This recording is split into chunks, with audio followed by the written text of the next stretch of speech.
Отшуміло літо, отспівало жито, тільки вітер креше іскри по стерні, і як тінь докори наступа копитом сухоребра осінь на поля сумні.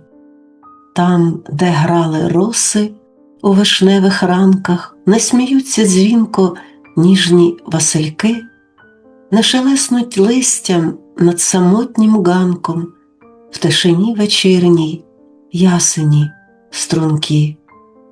Не озветься поле у задумі сонній, у задумі сонній синьоока даль, і прядеться тихо в мене під віконням біле павутиння і золота печаль.